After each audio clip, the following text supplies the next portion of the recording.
무엇일까? 하나님 기뻐하신 것이 무엇일까? 한번 자기 질문을 하면서 하나님께 나오셨는지 한번 자신 한번 돌이켜보는 귀한 시간 됐으면 좋겠습니다. 이런 얘기가 있습니다. 연세가 많으신 목사님 그런 말씀을 한 것을 들었는데요. 어느 집에 시어머님과 며느리가 있었습니다. 근데 그 오래전 얘기이기 때문에 아마 같은 방에서 이렇게 사셨는지 시어머님이 한밤중에 일어나서 목이 타셔가지고 며느리를 찾았습니다.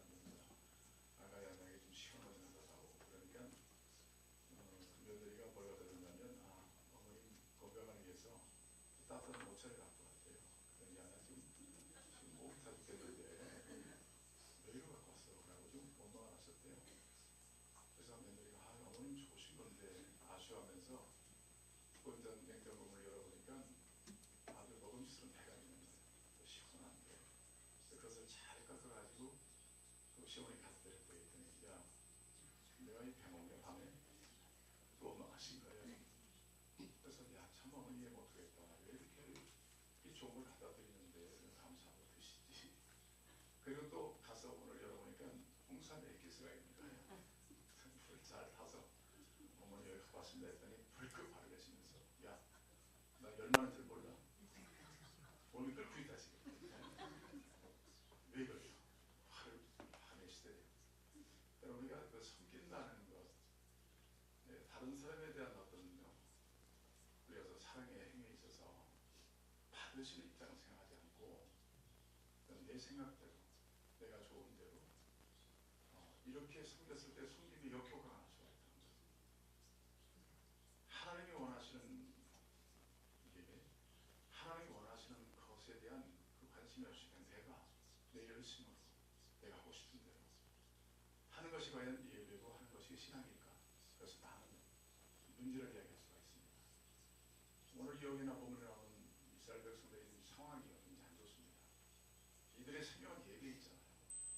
이스라엘 백성들, 하나님 백성들의 가장 본질적인 것이 뭐니? 예배잖아요.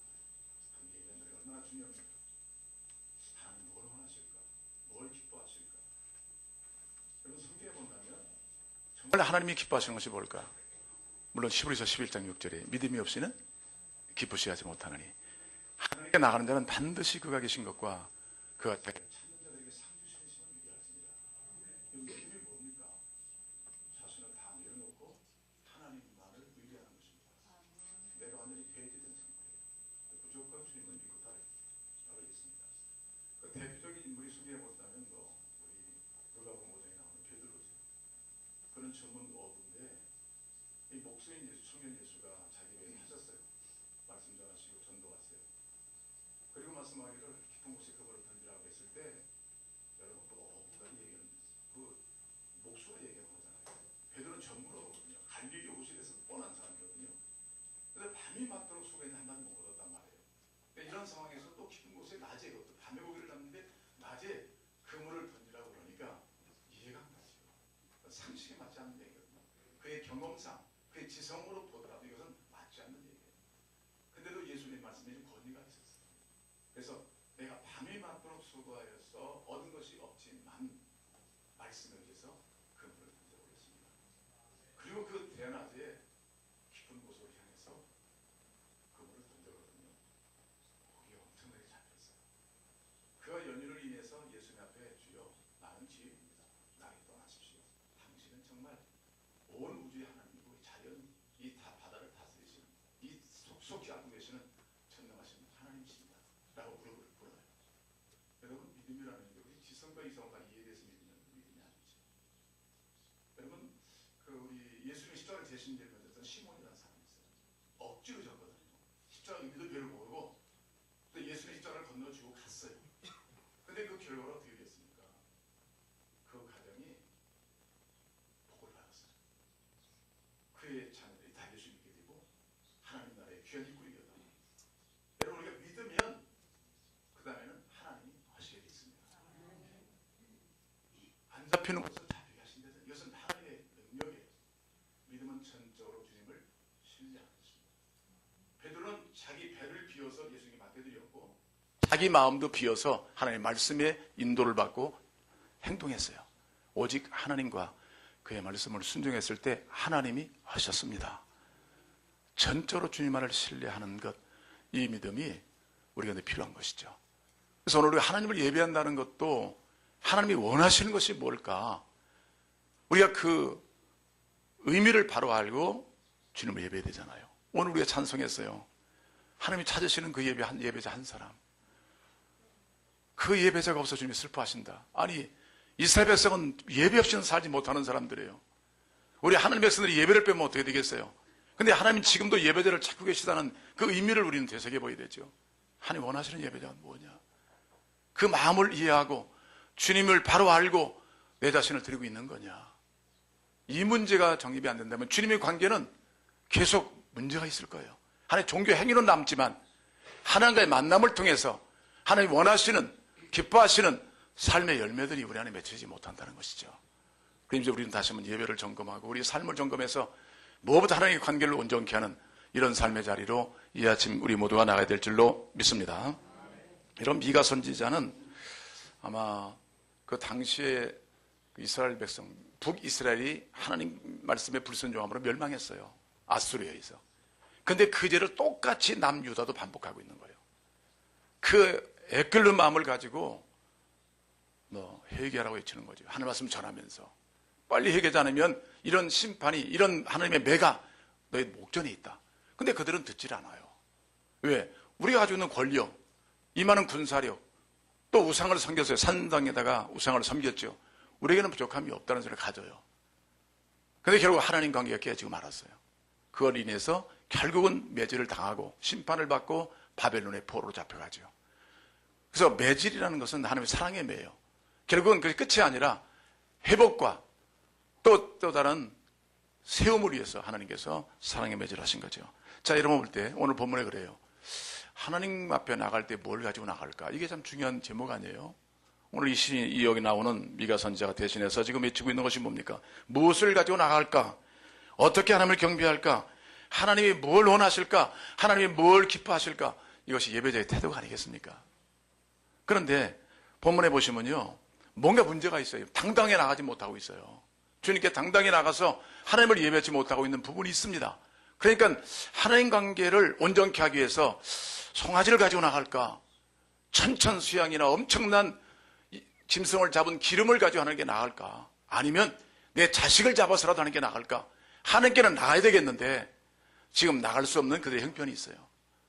오늘 6장에 보신다면 그들은 우상숭배, 하나님의 나라에서 배제시키고 헛된 우상을 섬겼고요. 그걸로 인해 탐욕이 생겨서 이제는 하나님이 세우신 권위들, 정치 지도자, 종교 지도자들이 탐욕에 젖었어요. 더 많이 소유하고 더 많이 갖고 가난하고 연약한 자를 핍박하고 오히려 강포하는 행위를 했던 거죠. 그러니까 그들로 인해 나라 전체가 뭐냐면 다 같이 백성들도 같이 거짓말하고 속임수를 쓰고 하나님 나라가 무질서가 된 거예요. 그러니까 이런 상황에 직면했을 때 이 미가는 이야 이거 큰일 났구나. 하나님 나라 백성들이 있게 살아서는 이건 하나님의 심판을 모면할 수 없다. 이 안타까움 때문에 미가는 이 말씀을 외치면서 하나님 말씀을 전하면서 꼭 내 말을 들어라. 하늘 말씀을 들어라. 이렇게 외치고 있는 겁니다. 여러분, 궁극적으로 그들이 많은 재물을 드림에도 불구하고 하나님을 자신있게 만나지 못하는 문제가 어디 있다고 보십니까? 여기 6절, 7절을 보시면 그 말씀이 나와요. 7절. 여호와께서 천천의 수양이나 만만의 강물 같은 기름을 기뻐하실까? 라고 질문하고 있죠. 많은 재물을 드리면 기뻐하실까? 예. 그런데 내 허물을 위하여 내 마다들을 드릴까? 내 영혼의 지혜로 말미암아 내 몸의 열매를 드릴까? 예. 많이 드리면 죄가 용서받고 허물이 가려진 줄 알고 있어요.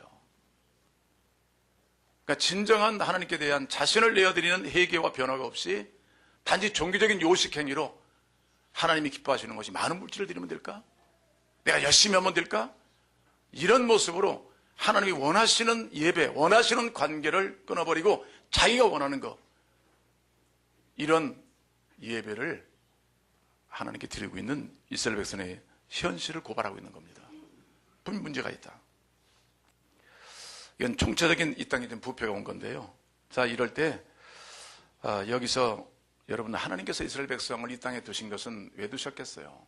분명히 가나안 땅에 들이시는 것은 하나님이 복 주셔서 그들에게 세계 만방의 영혼을 구원하고 하나님 나라를 세우시는 것에 주된 목적이 있잖아요. 아멘. 근데 하나님이 보내신 그 땅에서 지금 그들은 저주에 가까운 어려움을 겪고 있는 거예요. 보세요. 자, 6장 보시면 13절 보세요. 그 땅의 현실은 그 부자들은 강포가 가득하였고 그 주민들은 거짓을 말하니 그 혀가 입에 거짓되었도다. 그러므로 13절 읽겠습니다. 시작. 나도 너를 쳐서 병들게 하였으며 내 죄로 말미암아 너를 황폐하게 하였나니 네가 먹어도 배부르지 못하고 항상 속이 빌 것이며 내가 감추어도 보존되지 못하였고 보존된 것은 내가 칼에 줄일 것이며 15절 읽겠습니다. 내가 씨를 뿌려도 추수하지 못할 것이며 감람염을 먹어도 기름을 네 바르지 못할 것이며 포도를 밟아도 술을 마시지 못할. 별별 노력을 다 하더라도 주님 관계가 헤어지니까요. 그날에서 살 수가 없는 거예요. 이것도 안 되고 저것도 안 되고 씨를 심어도 나지 않고 아무런 효과가 없는 거예요. 자, 이런 문제에 직면했는데도 불구하고 깨닫지 못하는 이스라엘 백성들이 있어요. 자, 여러분, 하나님이 원래 우리를 부르시고 언약의 백성 삼으신 것은 분명히 우리를 통해 하나님 하실 일이 있기 때문에 약속을 하신 거잖아요. 여러분, 신명기 28장을 보세요. 하나님이 어떤 언약을 하셨는가. 신명기 28장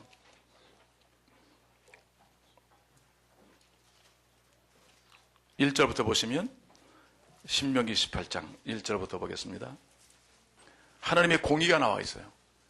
하나님의 복과 하나님의 주시는 화에 나와 있어요. 이 신명기 18장 1절부터 읽겠습니다. 시작. 내가 내 하나님 여호와의 말씀을 삼가 듣고 내가 오늘 내게 명령하는 그의 모든 명령을 지켜 행하면 내 하나님 여호와께서 너를 세계 모든 민족에 뛰어나게 하실 것이라. 내가 내 하나님 여호와의 말씀을 청종하면 이 모든 복이 내게 임하게 이르니 성읍에서도 복을 받고 들에서도 복을 받을 것이며 내 몸의 자녀와 내 토지의 소산과 내 짐승의 새끼와 소와 양의 새끼가 복을 받을 것이며 내 광조리와 떡반죽 그릇이 복을 받을 것이며 내가 들어와도 복을 받고 나가도 복을 받을 것이라. 아멘. 하나님을 잃어버리고 하나님의 언약을 파기하면 그것은 복이 아니죠. 그리고 밑에 나와 있어요. 한번 14절부터 보실래요? 15절.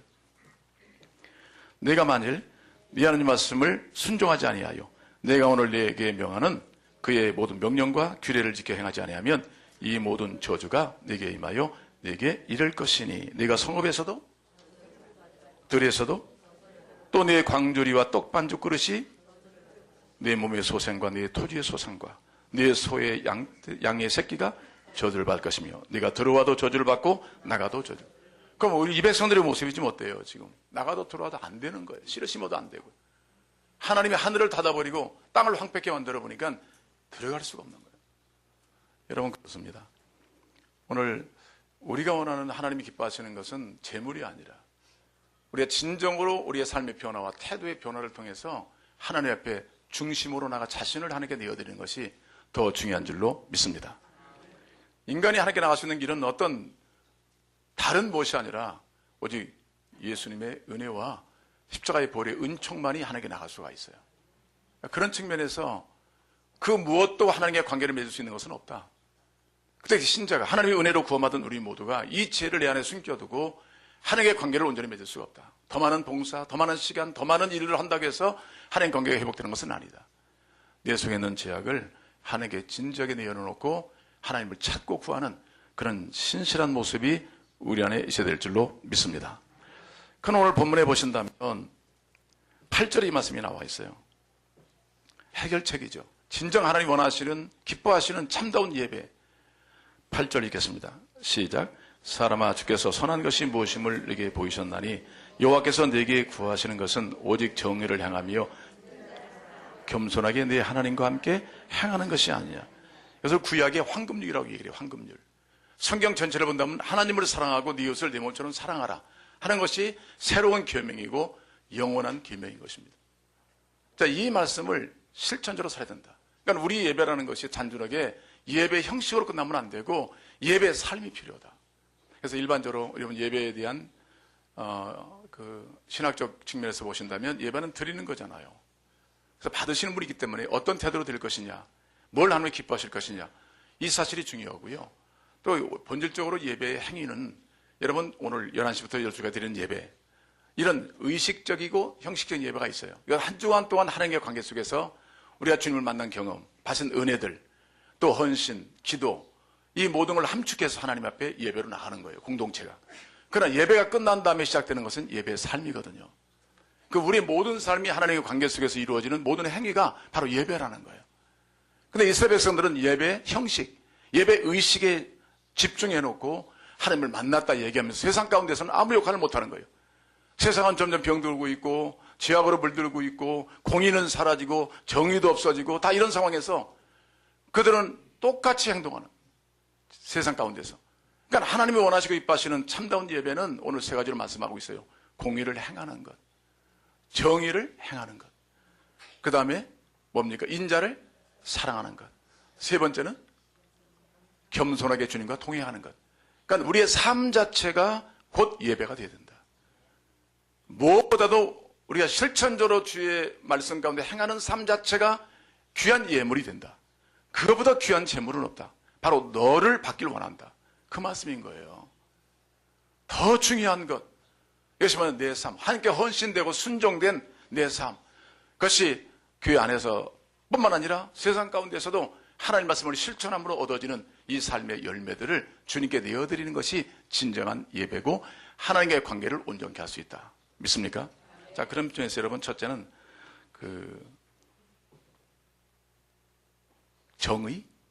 정의를 행하라. 그럴 때, 그럼 공의나 정의란 뜻은 하나님과의 바른 관계를 통해서 그걸 기준 삼고 세상 가운데서 그대로 타당하게 살아가는 것.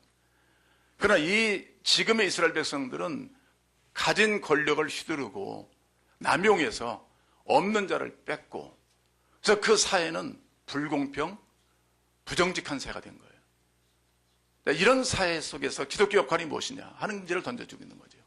사회 정의를 바로 세워야 된다. 하나님 앞에서 바른 관계를 맺었다면 결국 세상 속에서도 하나님과의 그 관계성을 노출시켜야 된다. 그러니까 흠없고 좀 더 정결하고 타당한 그런 원칙을 가지고 생활을 해야 된다. 정의를 실현하는. 그래서 호세아 선지자는 하나님의 나라가 공의가 강같이 흐르는 나라가 되기를 기도하고 있거든요. 그냥 불공평하지요. 예, 세상은 지금 상당히 그런 문제로 인해서 많이 갈등하고 있습니다. 예수님이 땅에 오셨습니다. 그런 공평하신 주님이세요. 우리 죄인들, 소외된 자, 굶주린 자, 세리, 상기, 하나의 인격을 가지고 태어난 하나의 형상을 입은 자들이 세상 가운데 버려짐을 받고 또 세상에 정죄를 받는 그들을 향해서 결코 주님은 그들을 하나님의 온전한 사람으로 회복시키는 그런 사명을 감당했습니다. 오늘 우리 가운데 주신 이 은혜를 인해서 나는 죄인된 내가 구원을 받았고 또 다른 사람에 대한 섬김, 내가 가진 재물, 지위와 또 능력과 이 모든 걸 가지고 다른 사람으로 섬기도록 우리를 부르셨다는 것을 믿으셔야 됩니다. 그래서 공평한 사회를 만들어 같은 하나님의 모든 자녀다. 꼭 우리 예수 믿는 사람뿐만 아니잖아요. 모든 하나님 형상을 입은 이 사회 속에서 우리가 공정하게, 공평하게 그런 자들, 소외된 자들을 살리고 회복시키는 사명을 감당하는 것이 진정한 예배의 삶이다. 그렇게 가르쳐 주신 줄로 믿습니다. 그러니까 여러분의 삶의 자리가 얼마나 중요한지 말할 수가 없는 거죠. 크고 작은 자리가 하나님이 보내셔서 정의를 실현하는, 공의를 실현의 장소임을 알고 그래서 공평하게 하나님의 기준에 맞게 의롭게 판단하고 행동하는 것, 그걸 통해서 하나님의 정의가 강같이 흘러넘치는 나라가 될 줄로 믿습니다. 두 번째 보신다면 뭐라고 했냐면 인자를 사랑하라. 인자는 헤세드라는 히브리 말인데요. 되게 인자 그러면 그 말 속에는 뭐 긍휼, 자비, 또 사랑, 섬김 이런 단어가 다 내포되어 있습니다. 자, 이 속에서 우리가 인자를 사랑해야 된다. 그런 일들을 사랑해야 된다. 인자를 베푸는 일, 긍휼을 베푸는 일을 사랑하는 것이 이 세상 속에서 하나님 백성이 기할 귀한 책입니다. 하나님이 우리를 이렇게 사랑하신 것처럼 우리도 다른 영혼들을 그렇게 사랑해야 된다. 그래서 실현하는 것이 교회 공동체의 책임이고 우리 신자의 사명이다. 아멘. 근데 이런 부분이 약해되니까 세상이 더 험악해지잖아요. 지금 뭐 사실 이렇게 공의와 인자가 실현되지 못하는 가정이나 사회를 본다면요, 위험한 요소가 가까운 데 있어요. 요즘에 가정 속에서의 그런 폭력들, 그 아이들에 대한 폭행 엄청나게 많습니다. 크고 작은 일들이 얼마나 세상에 많이 벌어지는데 강포한 세상이거든요. 자, 이럴 때 하나님의 사랑을 흘려보내는 섬김이 우리 가운데 꼭 있어야 될 줄로 믿습니다. 유명한 좀 미국에서 목회하시는 미국 목사님이신데 팀 켈 목사님이라고 이분이 지금 뉴욕에서 목회하고 있습니다. 근데 그분이 그런 말씀하셨어요. 은혜와 정의를 분리시키면 안 된다. 또한 정의와 자비를 분리시키면 안 된다. 이건 동등한 하나님의 성품이고 기독교인의 성품이고 세상에 구현할 하나님의 성품이다. 은혜를 입었다는데도 공의가 없다든지 나는 의롭습니다. 타당한 길로 겁니다 하면서도 그 사람에 대한 자비가 없다면 이것은 진정한 자비가 아니다. 뛰어넘을 수 없는 중요한 하나님의 성품이고 또 하나님의 교회가 소유해야 할 그런 주님의 성품이다. 그렇게 말씀하고 있어요. 여러분 참 사람을 사랑한다는 게 쉽지 않죠. 특히 뭐 원수까지 사랑하는 그런 말씀을 하셨는데 쉬운 게 아니죠. 여러분 은혜 받았다고 해서 가서 사랑합니다. 말은 할 수 있겠지만 형식적인 언어는 던질 수 있겠지만 진심으로 사랑할 수 있을까요? 쉬운 게 아닙니다. 근데 주님은 그렇게 사랑하라고 말씀하는 거예요. 그런 인자를 사랑해야 된다. 그것이 꼭 실현돼야 된다는 얘기거든요. 쉬운 얘기 아니에요. 저도 이 말씀 받으면서 야 이거 참 한없이 부족하구나. 좀 됐다. 좀 믿었다. 시간이 갔다. 뭐 한다. 하지만 참 하나님의 마음을 깊이 이해하는 데는요. 아직도 멀었어요. 저는 그 책망을 받았어요. 여러분 보세요. 우리 안에 주님은 그리스도의 마음을 품으라고 했잖아요. 그리스도의 마음. 종의 마음을 가지고 영혼을 섬기며 죽기까지 하신 그 마음은 쉬운 마음이 아니에요. 여러분 내가 죽으면 다른 사람을 살릴 수 있나요? 쉬운 게 아니잖아요. 그리스도의 마음을 품어야 되겠다. 더 기도해야 됩니다. 십자가를 바라봐야 돼요. 결코 쉽게 이루어지는 것이 아니에요. 여러분 아마 생활 속에서 가장 어려운 일을 겪었을 때 마음이 막 무너질 때를 경험하셨을 거예요. 그 실패든지 병이든지 사랑하는 사람 잃었을 때든지 그 마음 찢어지는 마음 있잖아요. 그 상대를 생각할 때마다 그 마음을 가질 때 그것이 어떤 면에서는 인자 하나님의 사랑의 출발점이 될 수 있어요. 여러분 바로 예수님이 그 마음을 품으신 거예요. 그 마음을 품고 한 영혼을 잃어버린 영혼을 찾아서 자기 마음을 쏟아 부으신 겁니다. 죽기까지 순종하신 거거든요. 이것은 표면적인 그리스도가 되는 것이 아니에요. 단순하게 그냥 알았습니다. 이렇게 될 문제가 아니라 그리스도의 마음을 품을 때까지 우리 하나님께 간구하고 또 십자가를 바라보고 또 상대방의 그 아픈 마음이 내 마음에 도달할 때까지 계속 기도하고 주님을 구하고 찾는 것이 우리에게 중요한 요소가 될 줄로 믿습니다. 그럴 때 우리가 마음과 마음을 나눌 수 있는 거죠. 결코 쉬운 건 아니다. 그러니까 우리가 표면적인 모습이 많아요. 아 그렇습니까? 예 좋습니다. 많이 수고하셨습니다. 그러니까 진정한 형제의 마음, 그 아파하는 마음들을 내 마음으로 채우고 그에게 다가갈 수 있는 그것이 인자의 정신이다. 그게 바로 사랑의 정신이다. 이해하면서 그렇다면은 예수님처럼 모든 사람을 사랑할 수 있지 않겠습니까? 그때까지 쉽게 생각하지 마시고요. 신앙은 쉬운 게 없어요. 다 십자가를 붙잡고 주께서 그 당신의 마음을 제게 해주시도록 이것이 신앙의 본질이 아니겠습니까? 우리 상한 마음, 하나님 그 마음을 어루만지신다고 했잖아요. 통회하는 마음, 화려한 재물이 아니라 화려한 예적 모습이 아니라 하나님께 통회하고 자복하면서 주님 제가 그 마음이 없습니다. 형제를 향한 그 마음이 제게 지금 없습니다. 죽겠습니다. 이 찢어지는 가슴을 가지고 하나님께 엎드리는 이 마음이 인자를 사랑하는 마음이 아니겠습니까? 이게 바로 신앙의 정신 아니겠습니까? 이게 기독교의 황금줄이 아니겠습니까? 이 마음 가지시고 우리 모든 사람을 사랑함으로 하나님 나라의 공의가 흐르고 자비가 흐르고 모든 사람과 함께 예배하는 그 하나님 나라를 꿈꾸면서 믿음으로 전진하는 우리 모두가 되기를 원합니다. 마지막으로는요, 세 번째는 뭐라 하겠어요? 겸손하게 주님과 동행하는 것. 여러분 인생의 가장 중요한 과제는 뭐냐면요, 가장 중요한 어떤 그 가치가 어디 있느냐면 누구와 동행하느냐는 거예요. 누구와 동행하느냐. 오늘 이스라엘 백성들의 문제를 아까 말씀드렸어요. 하나님께 많은 제물을 드린다고 해서 깨어진 관계가 회복될 수 있을까요? 아니잖아요. 그 마음을 드리고 행실이 변화가 없으면 그것은 하나님께 드린 게 아니거든요. 쉽게 말한다면 어느 남편께서 좀 바람을 피우셨어요. 아내의 마음을 환심으로 살라고 뭐 다이어도 갖다 주고 뭐 차도 사주고 그런다고 해서 아내의 마음이 쉽게 그렇습니까? 녹아질까요? 그럴 수 없잖아요. 진정한 회개가 필요하죠. 말이 아니라 삶의 변화가 필요한 거죠. 삶의 태도의 전환점이 있어야 되는 거 아니에요? 그 열매가 있어야 되는 거 아니에요? 그래야만 관계가 온전해져서 함께 더불어 세상을 만들어갈 거 아니겠어요? 오늘 바로 이 문제예요. 오늘 이스라엘 백성의 종교적 행위로서는 주님 마음을 합할 수가 없다. 그런 측면에서 겸손해야 된다. 여러분 겸손은 뭐예요? 하나님의 존재 앞에 나는 인간입니다. 철저히 나는 실수할 수도 있고 넘어질 수도 있고 죄를 범할 수밖에 없는 인생임을 하나님께 갖고 나가는 거예요. 하나님만이 완전하시고 전능하신 분이고 당신은 조물주고 저는 피조물입니다. 하나님께만 완전함이 있고 저는 하나씩 부족합니다. 그 사실을 깨닫고 주님 앞에 겸손하게 나가는 것. 주님은 겸손한 자를 붙드시고 교만한 자를 패망으로 이끄신다고 말씀했어요. 하나님이 사랑하는 사람은 겸손한 자예요. 여러분, 우리가 지금 성공했다? 몰라요. 모릅니다. 지금 의롭다? 몰라요. 또 우리가 죄를 범할 수 있는 가능성이 많은 사람이에요. 누구든지 하나님께 근설을 칠 사람이 없단 말이에요. 그저 하나님의 은혜를 구할 뿐이에요. 할렐루야. 하나님의 도우심이 없으면 내가 다른 사람을 사랑할 수도 없고요, 용서도 불가능한 거예요. 겸손하게 행하는 것이 얼마나 중요한지 말할 수 없어요. 여러분, 성경에서 본다면 에녹이라는 사람이 나오잖아요. 300년 동안 주님과 동행했대요. 이게 쉬운 게 아니잖아요. 여러분, 몇 년 믿더라도 계속 주님과의 지금 그 발걸음을 맞추고 계십니까? 교회의 보조를 맞추고 계십니까? 쉬운 게 아니에요. 내 생각이 있고요, 내 판단이 있고요, 내 기준이 다 있어요. 근데 에녹이라는 사람은 정말 그 시대는 지각이 관용한 시대예요. 정말 어두운 시대예요. 근데도 불구하고 하나님을 제일 가는 나의 하나님으로 또 빛으로 보고 하나님 없이는 살 수 없다는 걸 인정하고 철저하게 주님과 동행했어요. 자기 생각을 복종시키고 어떤 자기 주장을 복종시키고 어떤 문제가 오더라도 저는 이해 못하겠지만 주님을 따르겠습니다. 아멘.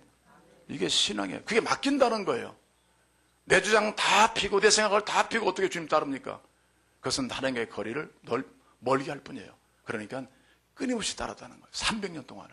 내 주장, 내 권리를 포기하고 그저 하나님이 나의 완전하심입니다. 나의 전부가 되십니다. 내가 추구하는 것은 이 땅의 것이 아니라 하나님 자신입니다. 계속 주님과의 관계를 온전히 해서 나갔을 때 그의 삶은 더 영적으로 충만해져 가고 세상의 공의를 실천하고 그 다음에 자비를 사랑하고 겸손한 곳에 주님을 따르다가 300년 따르다 보니까 주님을 닮아가 버렸어요. 그러니까 야야, 뭐 집에 가기도 너무나 멀리 왔는데 그냥 한나라로 같이 가자. 그래서 아예 그냥 죽음이 없이 천국으로 갔다니까요. 좀 그런 삶이 되길 바랍니다. 베드로처럼 자꾸 주님을 멀리 따르다가 그 부인하고 배신하는 우리의 모습이 아니라 어떤 주님 없으면 못 살아. 나는 못 살아요. 그래서 주님을 붙잡고 그냥 따라가는 거예요. 아멘. 나도 지식이 있고 나도 명예가 있고 다 나름대로 살아왔지만 그러나 그것이 나를 구원한 게 아니에요. 그것이 나를 변화시키는 게 아니에요. 하나님만이, 창조주만이 우리를 변화시키는 거예요. 끊임없이 주를 따라가다 보면 내가 변화를 받게 돼 있어요. 끊임없이 주를 따라보면 그 마음이 내 안에 채워지게 돼 있어요. 주님을 닮아가게 돼 있어요. 그러다 보니까 우리 삶 전체가 세상 가운데서도 예수님의 그 역할을 감당할 수 있는 거죠. 공의를, 정의를 실현하고 그 다음에 자비를 실천하고 겸손한 가운데 주님을 따르는 거예요. 세상에 믿게 볼지 모르겠어요. 어리석게 볼지 모르겠어요. 그러나 하나님이 인정하시는 사람이 되는 것이 중요한 거예요. 이게 바로 하나님을 섬기는 정신이요 예배 정신인 줄로 믿습니다. 오늘 결론을 짓습니다. 우리는 참 하나님 예배를 얼마나 기뻐하시는지 말할 수 없어요. 이 아침에 여러분 예배하시는 여러분들 참 하나님이 기뻐 받으십니다. 그러나 어떤 모습으로 예배를 드느냐가 더 중요한 거예요. 하나님이 뭘 기뻐하실까? 하나님이 뭘 원하실까? 이 질문을 던져가면서 그것은 변화된 내 삶이고 또 단순하게 그냥 앉아있는 것이 아니라 한 주간 살아왔던 내 삶, 세상 속에서 영향을 주고 변화를 주었던 하나님의 은혜 가운데 이 변화된 내 삶을 하나님께 내어드리는 것이 더 좋지 않겠습니까? 이런 예배를 하나님이 기뻐 받으시고 오늘도 그 예배자 한 사람을 찾고 계세요. 그런 예배의 성공자가 되시기를 주의 이름으로 축원합니다. 기도하겠습니다.